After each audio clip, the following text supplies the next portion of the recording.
The pack banished her for saving a lost pup. They didn't know it was the Alpha King's son. The frost was a thief.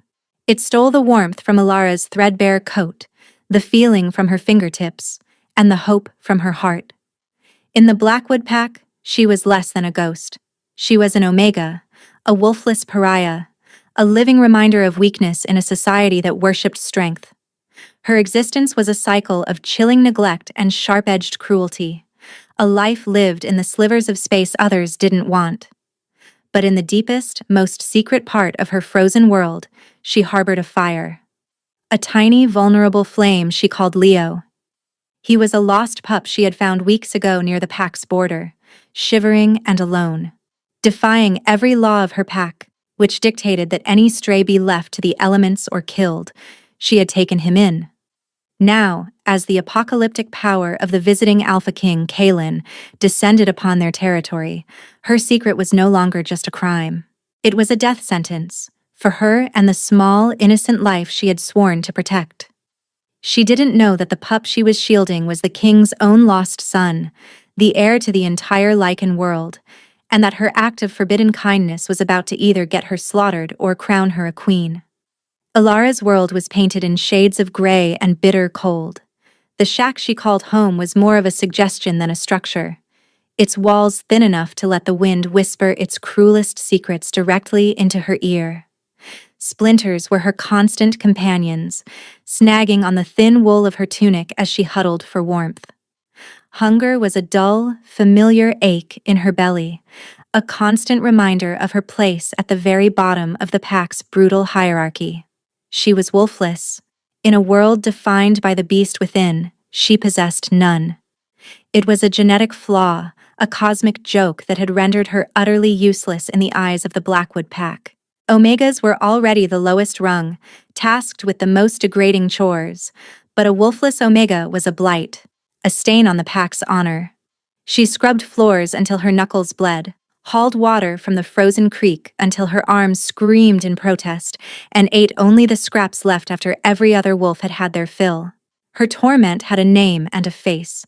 Lyra, the daughter of their pack's alpha, Marcus. Lyra was everything Alara was not. Beautiful, strong, with a sleek silver wolf that was the pride of her father. She carried her status like a weapon, and Alara was her favorite target. Lyra's cruelty was not just casual, it was inventive, a daily ritual of humiliation designed to grind Alara's spirit into dust. "Look at it, shivering in the corner." Lyra's voice, sharp as broken glass, would often cut through the common hall. "It's a wonder the frost doesn't just shatter her, such a fragile, pathetic thing." The other wolves would laugh, a chorus of derision that echoed the hollowness inside Alara's chest. Alpha Marcus would watch with a look of cold approval. He believed that crushing the weak was a way to strengthen the pack, and Alara was the weakest of all. His gaze was a physical weight, pressing down on her, reminding her that her life was a privilege he granted, and one he could revoke at any moment. But for the past 6 weeks, Alara had a reason to endure. A secret that warmed her from the inside out, a purpose that gave her the strength to face another day of scorn. His name was Leo. She had found him during a blizzard, a tiny ball of dark fur half buried in a snowdrift at the edge of the forest. He was so small, his whimpers barely audible over the howl of the wind. Pack law was absolute. Strays were a threat, potential spies or carriers of disease. They were to be killed on sight or driven out. To help one was treason. Alara had looked at the shivering pup, his wide, terrified eyes meeting hers, and the law had crumbled into meaningless words. She saw not a threat, but a reflection of her own desperate loneliness. In that moment, her own survival became secondary. She had scooped him up, hiding him beneath her threadbare coat, his small body a warm, trembling weight against her own. She had smuggled him back to her shack, a feat that had sent adrenaline coursing through her veins like liquid fire. She fed him her own meager rations, tearing off pieces of stale bread and soaking them in water. He was a quiet pup, preternaturally so, as if he understood the need for silence. He had a strange marking on his shoulder, a swirl of fur that was a shade lighter than the rest of his coat, almost like a birthmark. His eyes were a startling, intelligent gold. He was her anchor. The quiet moments spent with him in the dark, his soft snores the only sound in her ramshackle hut, were the only moments she felt truly alive. He would lick the tears from her face when the day's cruelty became too much, his small, warm tongue a balm on her soul. Protecting him became her entire world. She was chaining a hurricane inside a glass jar, and she knew, with a certainty that chilled her to the bone, that the glass was about to break. The inciting incident arrived on the back of a breathless messenger from a neighboring pack. He burst into their territory, his wolf heaving, eyes wide with a mixture of terror and awe. "The Alpha King!" he had gasped out in the main square, his words addressed to a stunned Alpha Marcus. "King Kalen is on a tour of the Northern Territories. He will be here in 2 days. He demands a full pack assembly upon his arrival." A wave of shocked silence washed over the assembled wolves. The Alpha King. Kalen the Unforgiving. Kalen, the Widow King. He was a figure of myth and terror, an alpha of alphas, whose power was said to be apocalyptic. He ruled the continent with an iron fist, his grief for his murdered mate and lost son having carved him into a man of granite and sorrow. No king had visited their remote territory in a century. For the others, it was a terrifying honor. For Alara, it was a death knell. A full pack assembly meant every member, every dwelling would be under his scrutiny. There was no hiding, there was no escape. Her secret, her precious Leo, would be discovered. And when he was, Alpha Marcus would not hesitate to make an example of her. He would drag her and the pup before the legendary king and execute her for treason. Panic, cold and sharp, pierced through the dull fog of her daily misery. She looked down at her hands, raw and red from scrubbing. She had saved a life, and for that, she was about to lose her own. The frost was no longer just a thief of warmth. It was the herald of her end. The air itself seemed to crackle with anticipation and fear. The entire Blackwood pack was in a state of manic energy, cleaning the grounds, preparing a feast they couldn't afford, and sharpening their claws, as if his visit were both an honor and an imminent attack. Alara was worked harder than ever, scrubbing the great hall's flagstones until they gleamed, her body a single, throbbing ache. Every command from Lyra was laced with a new, vicious excitement. "Hurry up, you worthless thing!" Lyra had sneered, kicking a bucket of dirty water near Alara's feet. "The king will be here soon. We can't have your filth stinking up the place when my father presents me to him." The implication was clear. Lyra, like every other ambitious she-wolf in the kingdom, saw the widowed king as the ultimate prize. Alara ignored her, her thoughts a frantic storm. How could she hide Leo? A full assembly meant every wolf would be accounted for. Leaving him in the shack was too risky. Someone might be sent to search the Omega quarters. Taking him with her was impossible. The day of the king's arrival dawned with an unnerving stillness. The sky was a sheet of pewter, heavy and oppressive. A scent preceded him, rolling into their valley like a tidal wave. It was a scent of raw, untamed power, of ozone after a lightning strike, of ancient forests and cold stone. It was the scent of command, and it forced every wolf in the pack, including Alpha Marcus, to instinctively lower their heads in submission. Then he appeared at the edge of the clearing, and the world held its breath. King Kalen was not a man. He was a monument to power and grief. He stood well over 6.5 feet tall, with shoulders so broad they seemed to block out the sun. His face was all harsh angles and brutal beauty, as if carved from granite by a merciless sculptor. A scar, pale and thin, cut through one dark eyebrow. But his eyes were what captured and held every gaze. They were the color of molten gold, glowing with an inner light that spoke of an ancient, lethal power. They were the eyes of a king who had seen the end of his world and had decided to rule over the ashes. Beside him stood a calmer but no less formidable presence. Beta Valerius, his second in command, a wolf whose loyalty was as legendary as the king's power. He scanned the assembled pack with sharp, intelligent eyes, missing nothing. Ilara was at the very back of the assembly, hidden behind the other Omegas, her heart hammering against her ribs like a trapped bird. She had made a desperate choice. Leo was nestled inside the front of her coat, wrapped in a scrap of wool. He was unnaturally still, as if sensing the immense danger. She prayed to a moon goddess she wasn't sure she believed in, praying that his scent would be masked by the sheer number of wolves, by the overwhelming power signature of the king himself. Alpha Marcus stepped forward, his own considerable presence seeming diminished, almost pathetic, before the king. He bowed low, his voice strained. "Alpha King Kalen, it is an honor to welcome you to the Blackwood Pack." Kalen's golden eyes swept over him, unimpressed. He did not speak. He simply began to walk, his gaze passing over the rows of tense, submissive wolves. It was an inspection, a silent assessment of strength and loyalty.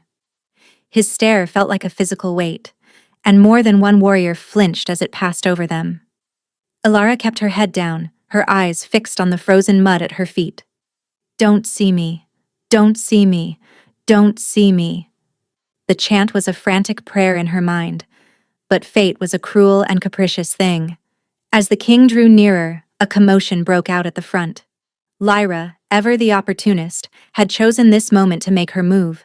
She accidentally stumbled, falling not towards her father, but towards the king. It was a clumsy, obvious ploy for attention. In the ensuing scuffle to help her up, an Omega near Ilara was shoved backward. He stumbled into her, hard. Ilara gasped, her arms flying out to steady herself. The front of her coat gaped open for a split second. It was all it took. King Kalen had been about to pass her, his gaze already moving on. But at that exact moment a tiny, almost imperceptible scent hit him. It was faint, hidden beneath layers of fear and cheap soap and wood smoke. But it was there. The unique, irreplaceable scent of his own bloodline, the scent of his son. He stopped. The entire world seemed to stop with him. The air grew thick, heavy with an unspeakable tension. His head snapped towards Ilara, his golden eyes narrowing into slits of pure, predatory focus. He had been a bored king a moment ago. Now he was a hunter who had just caught the scent of his long-lost prey. Ilara's blood turned to ice. He was looking at her. Not through her, not past her, but directly at her. And then the mate bond, dormant and unknown, detonated between them. For Kalen, it was a cataclysm. Through the impossible scent of his son, another scent bloomed, a fragrance of wild heather, winter snow, and unshakable resilience. It was the scent the moon goddess had woven into his very soul, the scent of his fated mate. His wolf, a beast of apocalyptic rage and sorrow that had slumbered in grief for 5 years, roared to life within him. It screamed a single possessive, incredulous word. Mine. For Ilara, it was a bolt of lightning to the soul. A dizzying, magnetic pull slammed into her, a force so powerful it nearly brought her to her knees. It was a sense of coming home to a place she had never been, a feeling of recognition for a man she had never seen. A warmth, fierce and terrifying, flooded her, chasing away the perpetual cold for the first time in her life. She stared at the fearsome king, her terror mingling with a profound, soul-deep confusion. He took a step towards her. The hunt had begun. He didn't know how or why, but the pathetic, shivering Omega at the back of the crowd was inexplicably tied to the two most important things in his universe: his lost son and his fated mate. And he would tear the world apart to get the answers. Kalen's focus was absolute, a lethal beam of energy directed solely at Ilara. The rest of the world, the pack, the trees, the sky, faded into a meaningless gray blur.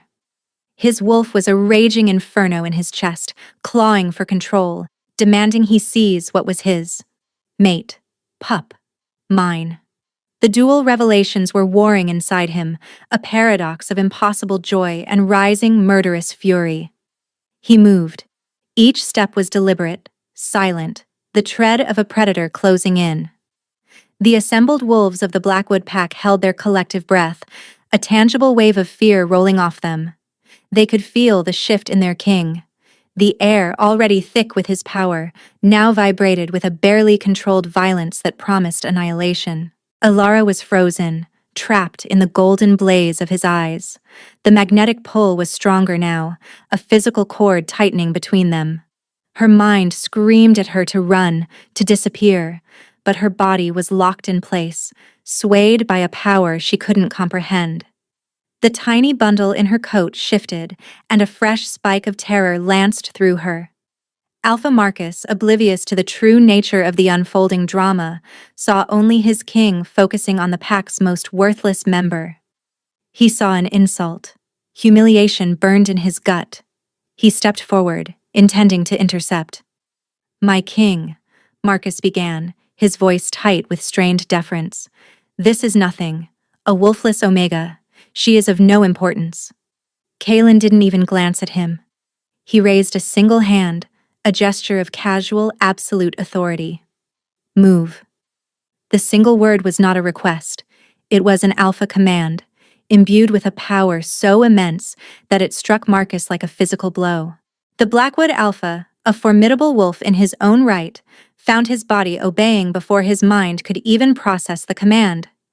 He stumbled back, his throat tight with a submission he hadn't felt since he was a pup. A shocked murmur rippled through the crowd.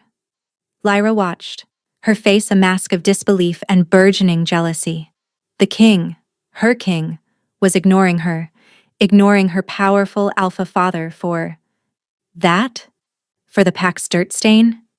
The injustice was a bitter pill. Her eyes narrowed, and a cruel, desperate idea began to form in her mind. If the king was for some reason interested in the Omega, Lyra would show him exactly what a pathetic, rule-breaking creature she truly was. Kalen came to a stop directly in front of Alara. He was so close she could feel the heat radiating from his body. The scent of him was overwhelming, filling her senses, making her feel dizzy and strangely safe, a contradiction that her terrified mind couldn't reconcile. "What are you hiding?" His voice was a low growl, a rumble that vibrated deep in her bones. It was not a question of idle curiosity, it was a demand for the truth he could already smell. Ilara's throat was too dry to speak. She shook her head, a small, desperate gesture of denial. She clutched her coat tighter, her knuckles white. It was then that Lyra saw her chance. With a vicious sneer, she strode forward, breaking the terrified paralysis of the crowd. "I'll show you what she's hiding, my king," she cried, her voice dripping with venomous righteousness. "She's a traitor, a filthy stray sympathizer." Before anyone could react, Lyra lunged. She didn't go for Alara. She went for the bundle in her coat. Her clawed hand shot out, grabbing the fabric and ripping it open. "She's been hoarding food and harboring a stray pup against pack law," Lyra shrieked, triumphant. The scrap of wool fell away. Leo, small and dark-furred, was exposed to the cold air and the 100 pairs of shocked eyes. Frightened by the sudden movement and Lyra's shrill voice, the pup let out a panicked yelp. It was a sound that shattered the world. To the Blackwood pack, it was just the cry of a stray. But to Kalen, it was a ghost's whisper. It was the sound he heard in his darkest nightmares, the sound he had thought forever silenced 5 years ago in a storm of blood and fire. The king went utterly still. His golden eyes, which had been burning with possessive focus on Alara, now dropped to the tiny creature nestled against her chest. He saw the swirl of lighter fur on the pup's shoulder, the unmistakable shape of the royal sigil of his bloodline. He saw the face, a miniature, perfect echo of his murdered mate. The grief and rage he had carried for 5 years exploded. It was not a slow burn. It was a detonation. The air around him dropped 20 degrees. The ground beneath his feet cracked as a wave of pure, apocalyptic power rolled off him like a physical shockwave. Wolves in the front rows cried out and stumbled back, their instincts screaming at them to flee from the presence of a god's wrath. Beta Valerius's eyes widened in horror and dawning understanding. Leo. he breathed, the name a ghost on his lips. Kalen's head lifted, and the look he gave Lyra was not one of anger. It was a look of pure cosmic annihilation. She had not just accosted his fated mate. She had laid a hand on his son, his living, breathing son. Lyra's triumphant smirk dissolved into a mask of stark terror. The sheer force of his killing intent was suffocating her, pressing in on her from all sides. She finally understood that she had not exposed a crime. She had stumbled into a holy sanctum and desecrated it. Alpha Marcus stared, his mind refusing to connect the dots. A stray pup, the king's fury, the royal sigil. The pieces clicked into place with the force of a guillotine. His blood ran cold. His daughter, in her petty jealousy, had just signed their death warrant. Ilara, at the epicenter of the storm, felt the king's cataclysmic rage wash over her, but miraculously, not a single drop of it was directed at her. It was a shield around her, a wall of fury protecting her and the pup she held. With a speed that defied physics, Kalen's hand shot out. He didn't touch Lyra. He grabbed the front of Alpha Marcus's tunic, lifting the powerful Alpha clear off the ground with one hand.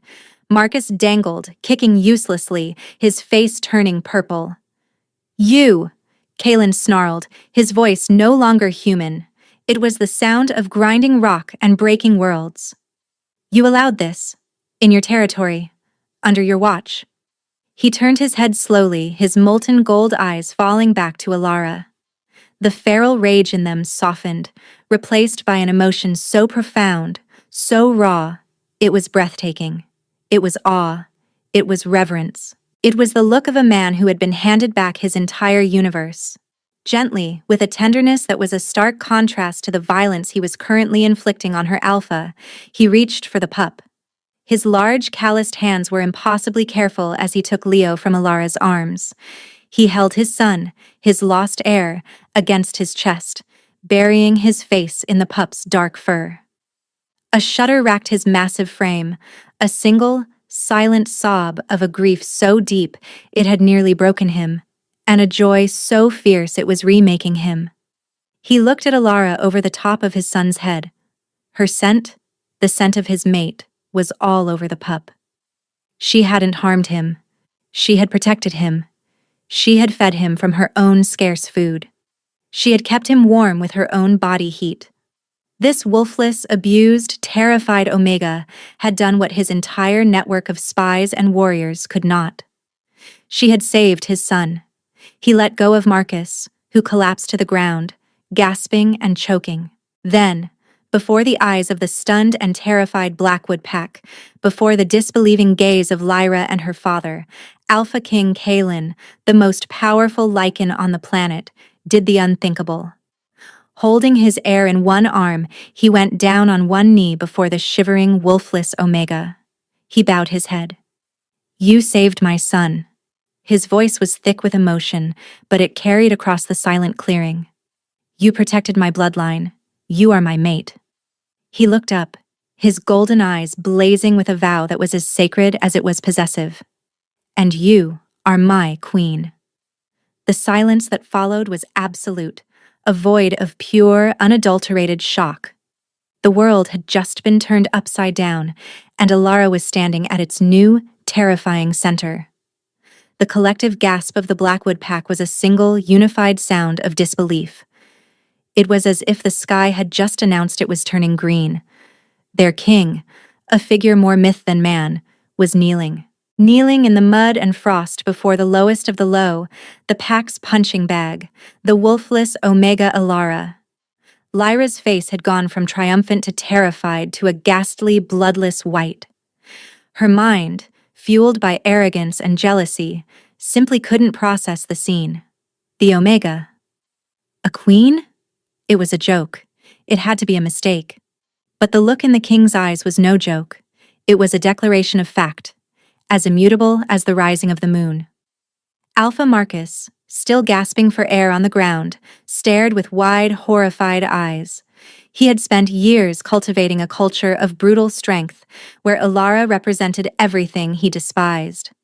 Now, that symbol of weakness was being elevated above all others by the ultimate arbiter of power. His entire worldview, his very authority, was disintegrating before his eyes. Alara stood frozen, the king's words echoing in the sudden vast silence of her mind. My son, my mate, my queen. The concepts were too large, too world-altering for her to grasp. She felt like a fragile piece of glass trying to contain the force of a tidal wave. The man before her, this demigod of fury and power, was looking at her with a reverence she had never seen in anyone's eyes, let alone the king's. Kalen rose to his feet, the movement fluid and majestic, his son still held securely in the crook of his arm. Leo, no longer afraid, seemed to recognize the scent and feel of his father, nuzzling contentedly against the king's chest. Kalen's gaze swept over the pack, and the rage returned, now a cold, controlled fire. For 5 years I have mourned, his voice boomed, each word a hammer blow of judgment. I believed my son, Prince Leonidas, died with his mother in a cowardly ambush. I find him alive, not in the care of a noble house, but freezing and starved, protected only by the courage of this one wolf. His eyes locked onto Alara, and the warmth returned to them, a stark contrast to the icy fury he directed at everyone else. A wolf your alpha called nothing. A wolf his daughter assaulted. He took a step, placing himself partially in front of Alara, a living shield of royal power. He turned his lethal gaze back to Marcus and Lyra, who were now trembling uncontrollably. Beta Valerius, Kalen commanded, his voice dropping to a dangerously soft tone. My king, Valerius replied instantly, stepping forward. Take my mate and my son to the Alpha's lodge. Place a royal guard on the door. No one enters. No one leaves. See to her every comfort. Find her food, warmth, anything she desires. He looked at Alara, a silent question in his eyes. Alara, finding her voice for the first time, spoke in a whisper that was barely audible. The lodge? That was Alpha Marcus's home, a place she had only ever scrubbed the floors of, a place she was forbidden from even looking at for too long. It is my temporary quarter, Kalen stated, his tone leaving no room for argument. And therefore, it is yours. You will never be cold or hungry again. I swear it. He looked at Valerius. Go. Now. Valerius bowed his head. This way, Luna, he said, his voice respectful. He used the formal title for a Pax mated female leader, and the word sent another shockwave through the onlookers. He gently guided a stunned Alara away from the center of the clearing. As she walked, Alara felt hundreds of eyes on her back, a mixture of awe, terror, and raw, burning hatred from Lyra. She was being led from her life of squalor into a world of impossible luxury, but it felt less like a rescue and more like being swept up in a hurricane. Once Alara and the pup were safely on their way, Kalen turned his full, undivided attention back to the terrified pack and its disgraced leaders. The temperature seemed to drop again. Now, he said, the single word promising a world of pain. We will have a tribunal, here, in the mud that you forced my queen to walk on. He pointed a commanding finger at Marcus and Lyra. Bring them to the center. The king's personal guards, warriors of immense size and power, moved instantly. They hauled Marcus and Lyra to their feet and dragged them back to the spot where Alara had stood moments before. On your knees, Kalen commanded. The order was absolute. The Alpha and his daughter crumpled as if their legs had been cut out from under them. You, Kalen snarled, looming over Marcus. You fostered a pack that abuses the weak, that punishes kindness. You starved the one person who had the decency to save a child. You called her worthless. Marcus was shaking his head, his face a mess of tears and panicked denial. I didn't know, my king, I swear. If I had known it was the prince. It should not matter. Kalen's roar silenced him. A pup is a pup, an innocent. Your laws are barbaric, and you are a disgrace to the title of Alpha. He then turned to Lyra, who was openly weeping, her carefully constructed facade of superiority shattered into a million pieces. And you You laid your hands on my mate. You tore open her coat, not to expose a crime, but out of petty, pathetic jealousy. His voice became a whisper, more terrifying than any shout. You threatened my son. Please, Lyra sobbed. Mercy, my king, please. Mercy? Kaelin echoed the word as if it were a foreign concept. Did you show her mercy when you tormented her day after day? Did you show mercy when you called for the death of a pup you had not even seen? You will receive the same mercy you gave. He looked out at the silent, horrified faces of the Blackwood pack. There is a new order. The old ways of this pack are dead. Your alpha has failed you. His bloodline has proven corrupt. He made his judgment, his voice ringing with the finality of an executioner. For the crimes of gross negligence, abuse of power, and endangering the royal heir, I, Kaelin, Alpha King, sentence you, Marquess of Blackwood, to be stripped of your title and your wolf. You will live out your days as a wolfless slave in the deepest mines of the North. A collective gasp. To strip an alpha of his wolf was a fate worse than death. As for you, Lyra, he continued, his gaze on her pitiless, for assaulting the Queen Luna and threatening the Crown Prince, you are sentenced to death. It will be carried out at dawn. Lyra let out a single piercing shriek of despair before dissolving into incoherent begging. The power shift was complete. It was brutal, swift, and absolute. In the span of 20 minutes, Alara had gone from Omega to Queen, and her tormentors had been cast down into oblivion. The king had not just validated her, he had burned down her entire world and was promising to build her a new one from the ashes. The Alpha's lodge was a world away from her shack. Where her home had been splinters and drafts, this was polished dark wood and roaring fires. Thick furs were draped over every chair, and the air smelled of beeswax and pine, not damp and despair. Valerius had led her to the master suite, the king's chambers, and left her with a quiet promise that she was safe. Alara stood in the center of the vast room, feeling small and out of place. Leo, seemingly exhausted by the day's events, was curled asleep on a mountain of velvet pillows on the enormous bed. A tray of food sat on a nearby table. Roasted chicken, fresh bread, cheese, and fruit. It was more food than she had seen in a month. Her stomach growled, but she couldn't bring herself to eat. Her mind was still reeling, trying to catch up with the violent, jarring shift in her reality. The door opened, and Kaelin entered. He had removed his heavy outer cloak, and in the softer light of the fire, he seemed slightly less like a god of war and more like a man. A very large, very dangerous man. He saw her standing there, looking lost and frightened, and the hard lines of his face softened. You should eat, he said, his voice a low, gentle rumble. Alara flinched at the sound, a lifetime of conditioning making her brace for a command or an insult. When none came, she simply stared at him, her heart still beating a frantic rhythm. He seemed to understand. He didn't move closer, giving her space. I know this is a lot to process. He gestured vaguely around the room. Ilara, that is your name, is it not? She managed a small nod. Ilara, he repeated, tasting the name. My mate's name is Ilara. A small, sad smile touched his lips for a fleeting moment. The moon goddess has a strange sense of humor. For 5 years, I have been a ghost. My first mate, Lyra, forgive the irony of the name, was murdered. We were traveling through the Greyfang Mountains when our convoy was ambushed. It was a massacre. They were ruthless, targeting the guards, the healers, her. His voice grew thick with remembered pain. I was fighting on the other side of the pass. By the time I felt the mate bond sever, by the time I got to her, it was too late. She was gone. And Leo, he was just a babe. We searched the wreckage for days. We found his blanket, torn and bloodied, near a cliff's edge. We assumed the worst, that he had been taken, or had fallen. He looked at the sleeping pup on the bed, his golden eyes filled with a universe of pain and love. I never let myself hope. Hope was a poison I couldn't afford. My grief became my armor.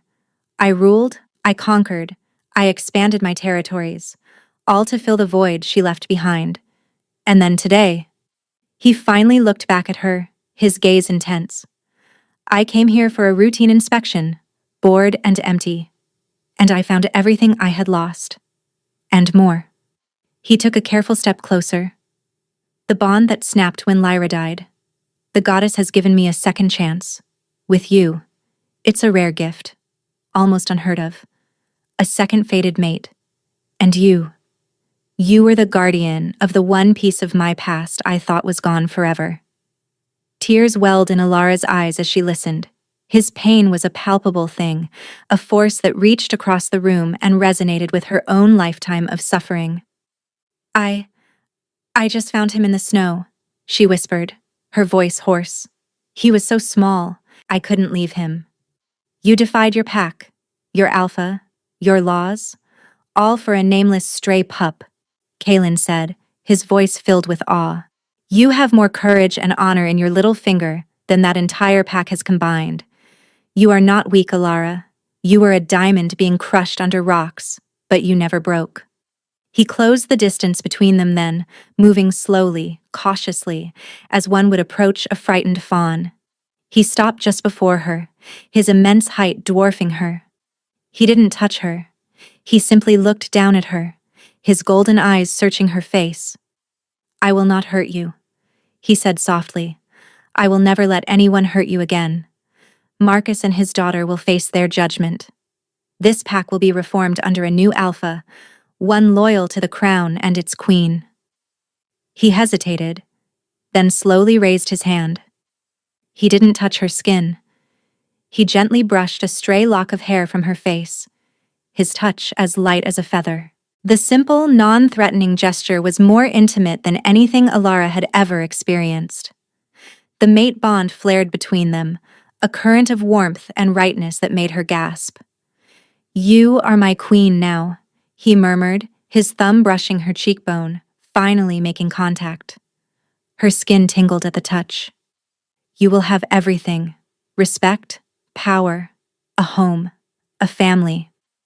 He looked from her to his sleeping son. Our family. The word hung in the air between them, filled with promise and a terrifying new reality. Queen, mate, mother to a prince. It was too much. Overwhelmed, Alara felt her knees buckle. Kaelin caught her instantly, his strong arms wrapping around her, pulling her against his solid chest. She was enveloped in his scent, his warmth, his sheer power. For the first time in her life, she felt utterly, completely safe. She buried her face in his tunic and, for the first time in years, she allowed herself to weep. Not from pain or despair, but from a dizzying, terrifying, beautiful hope.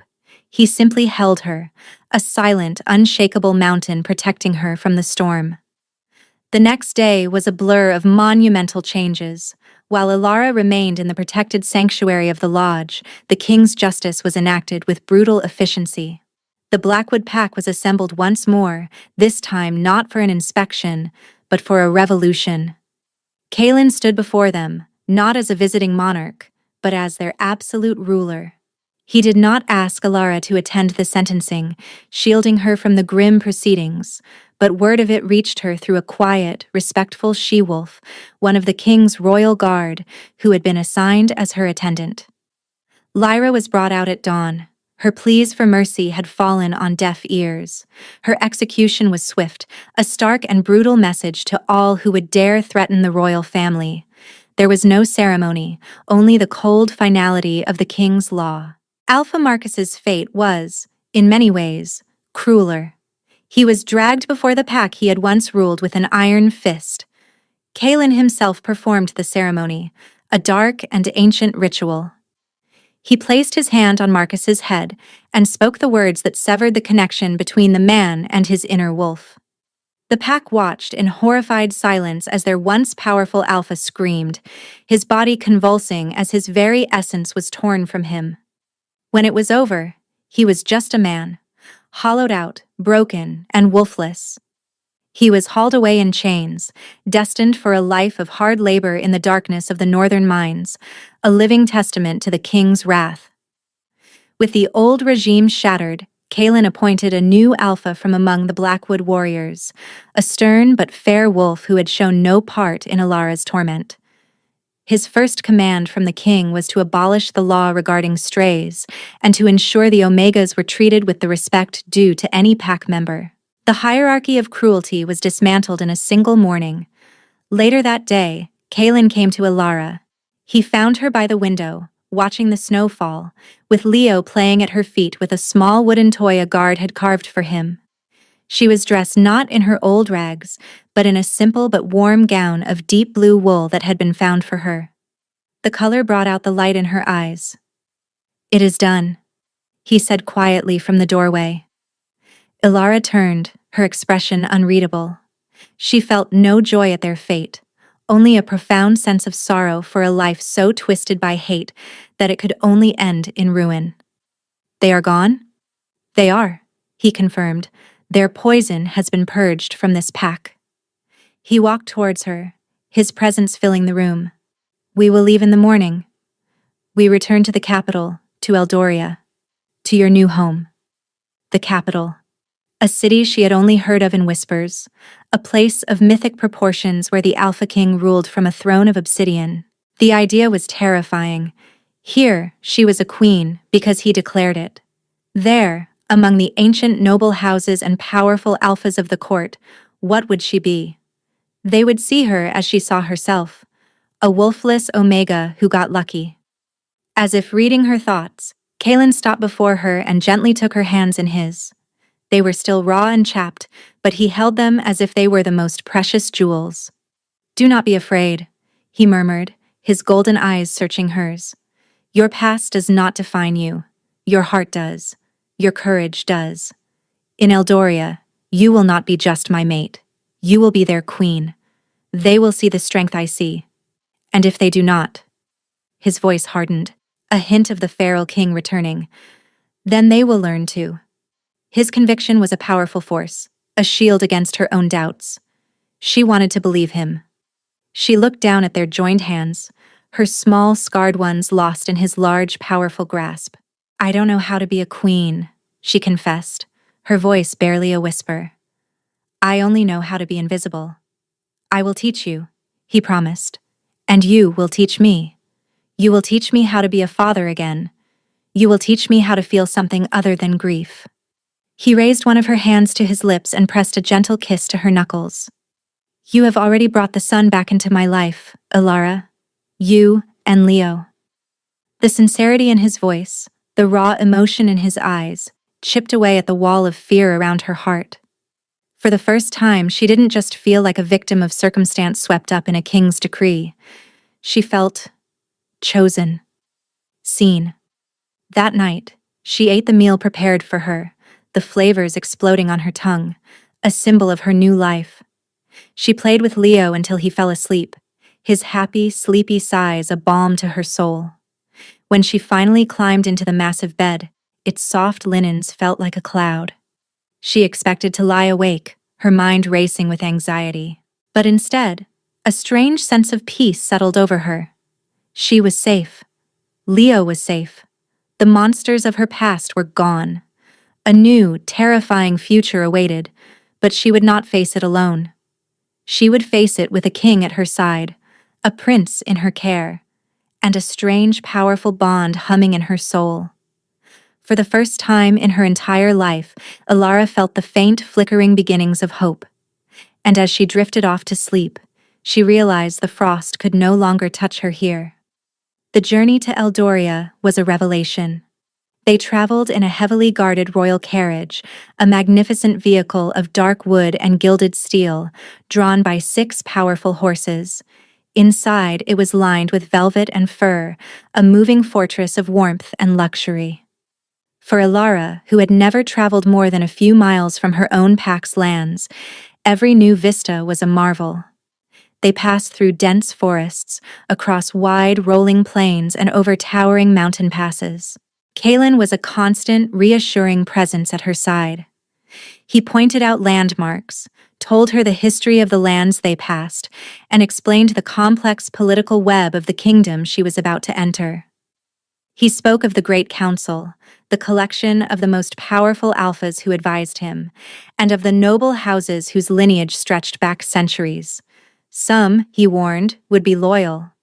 Others would see her as a threat to their own ambitions. One name he mentioned with a particular edge in his voice was Lord Vorlag of House Volkov. "He is the head of the council," Kalen explained, his hand resting possessively on Alara's knee as Leo slept between them. "He was my father's most trusted advisor. He has been a constant source of stability in the court, especially after Lyra died. But he is a creature of tradition and power. He will be the most difficult to win over." Alara listened, trying to absorb it all, her anxiety a low hum beneath the surface. She spent hours just watching Kalen with his son. The fearsome king, whose name made warriors tremble, was endlessly patient and gentle with Leo.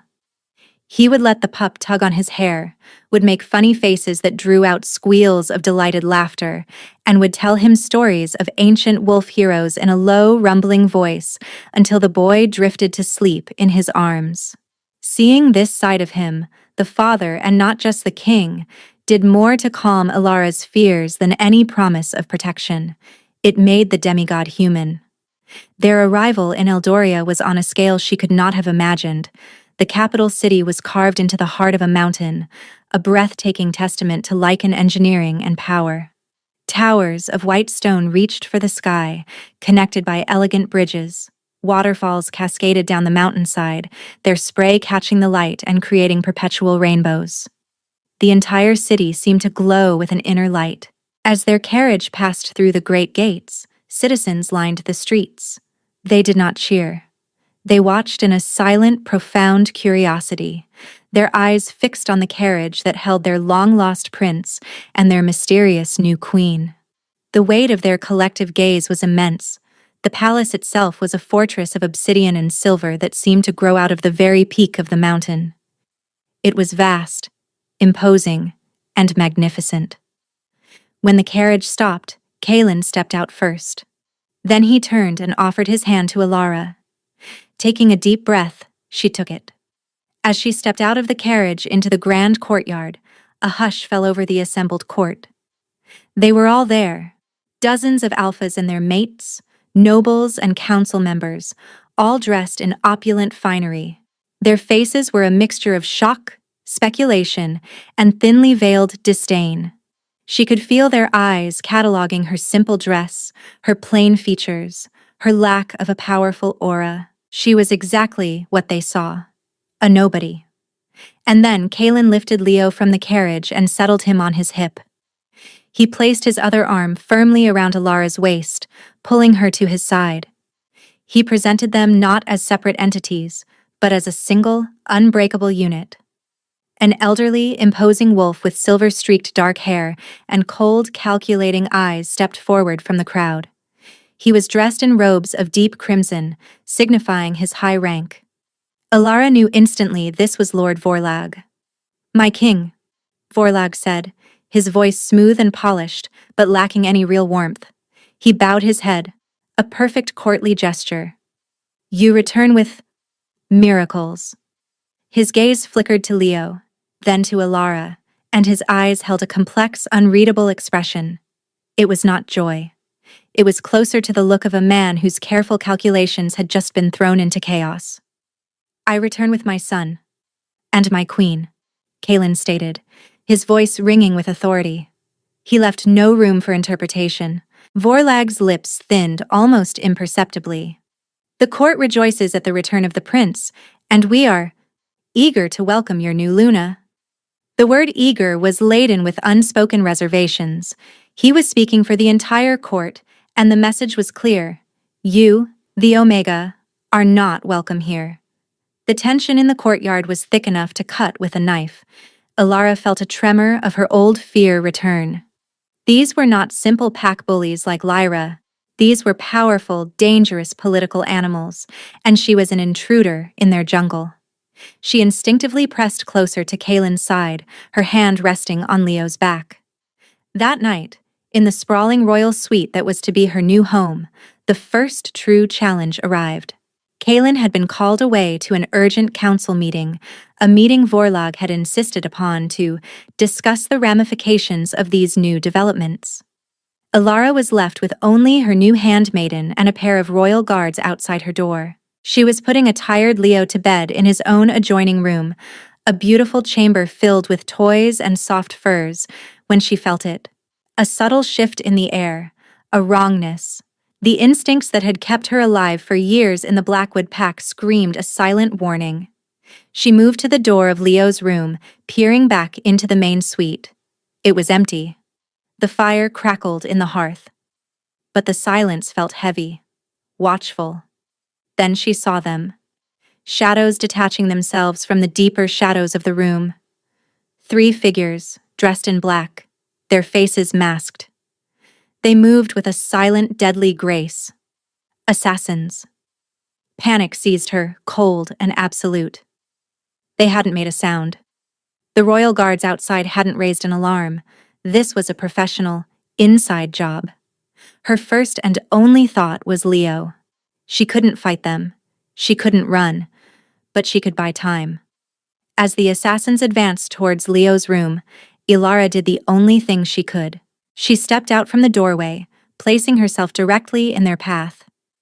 "Stop," she said, her voice trembling but firm. The lead assassin paused, surprised. He likely expected her to be cowering in a corner. He let out a low, mocking chuckle. "The little Omega Queen thinks she can give orders." "You will not touch him," Ilara said, her body shaking but her resolve hardening into steel.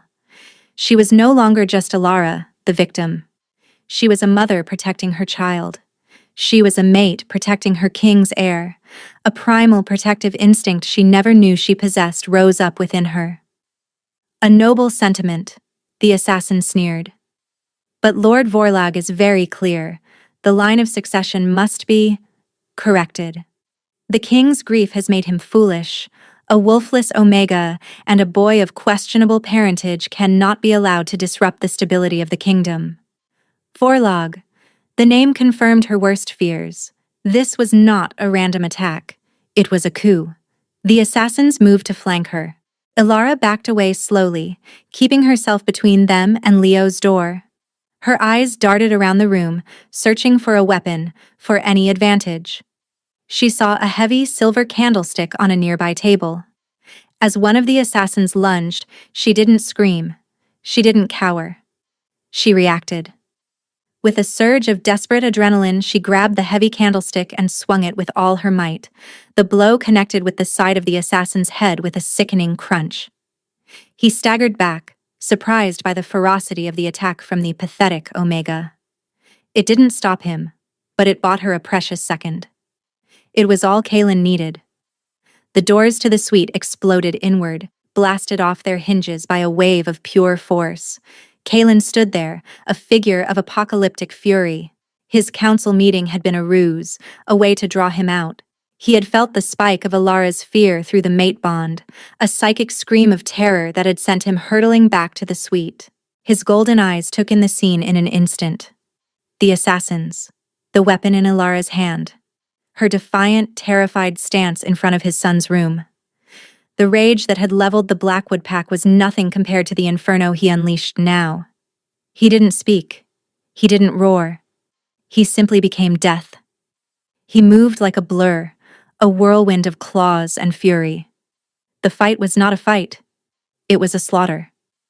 The assassins, highly trained killers, were torn apart in seconds, their bodies thrown across the room like broken dolls. When it was over, Kaelin stood panting in the center of the ruined suite, his knuckles dripping with blood. The immediate threat was neutralized, but the architect of the betrayal was still at large.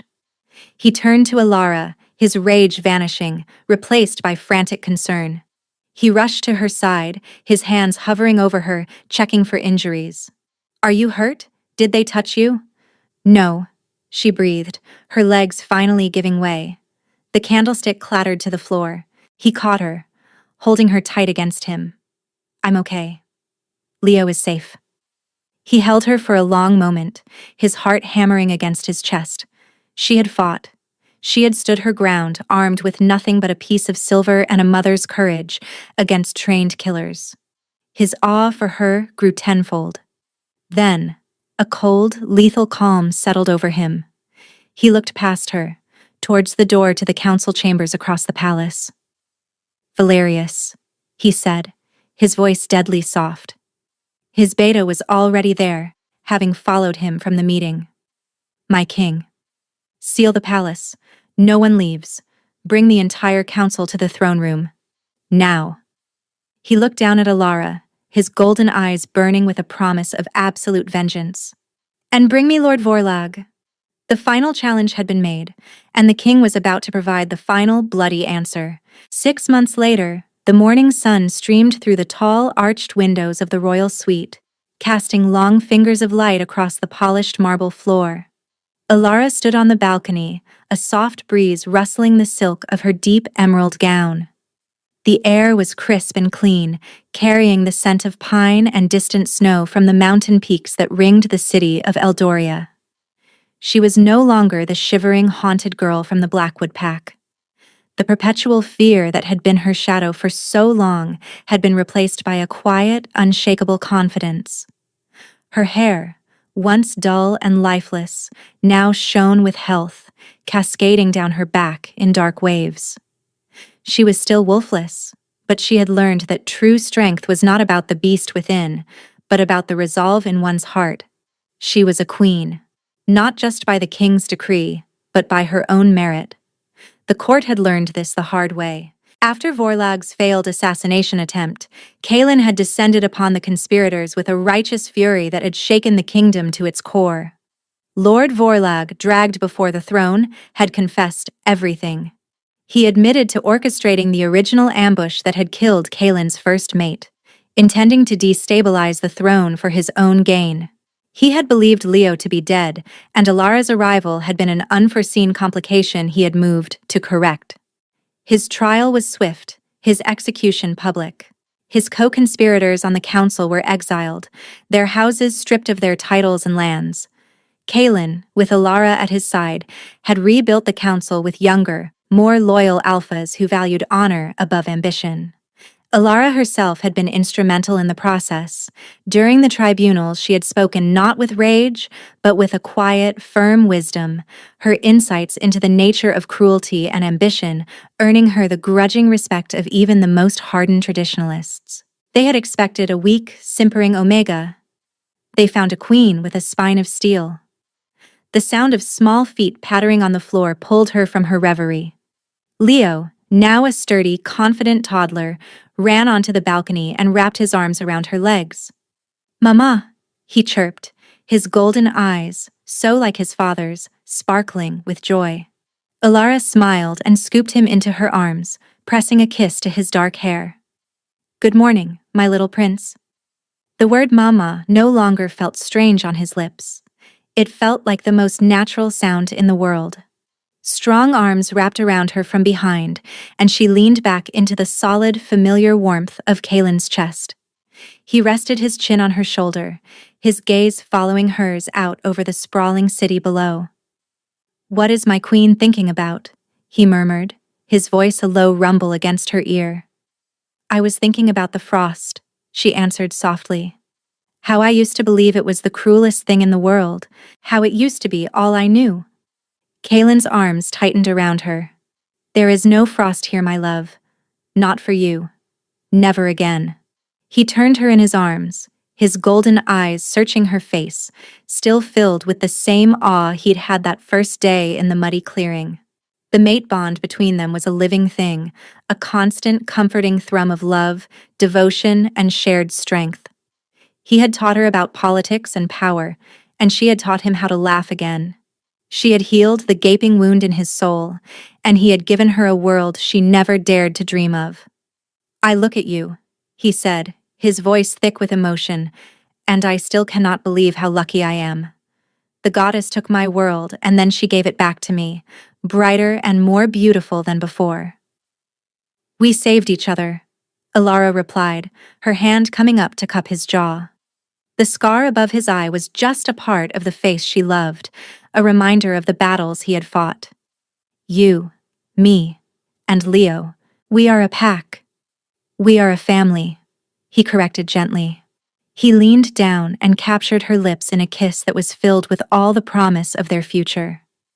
It was a kiss of shared dawns, of quiet nights, of ruling a kingdom side by side. It was the kiss of a king who had found his salvation in the heart of an Omega, and a queen who had found her power in the love of her family. When they broke apart, Leo giggled and clapped his small hands, nestled safely between them. The three of them stood together on the balcony, a king, a queen, and a prince, looking out over their peaceful kingdom. Elara had once been a forgotten ember, left to die in the cold. But the love of a king and the trust of his son had fanned her into a queen's fire, a brilliant, unwavering light that would warm their kingdom for generations to come. And so, the wolfless Omega who was cast out for an act of kindness became the kingdom's most beloved queen. Her story became a legend, a testament to the fact that true strength isn't measured by the power of your wolf, but by the size of your heart. She had faced down cruelty, fear, and assassins, not with claws and fangs, but with a fierce, unyielding courage that remade the world around her. Together with her king and their son, she ruled over an era of unprecedented peace and prosperity, proving that sometimes the greatest magic is not found in ancient prophecies or royal bloodlines, but in the simple, unbreakable bond of a family forged in the fires of adversity. Thank you for watching. We hope you enjoyed this story of courage, love, and redemption. If you were captivated by Elara's journey from a forgotten Omega to a powerful queen, please destroy that like button. It really helps the channel grow and allows us to bring you more stories just like this one. Don't forget to subscribe and ring that notification bell so you never miss a new adventure. We have to ask, what was your favorite moment of justice for Elara? Was it the sentencing of Alpha Marcus, or her confrontation with Lord Vorlag? Let me know in the comments below. We read every single one. Thanks again for your support, and we'll see you in the next story.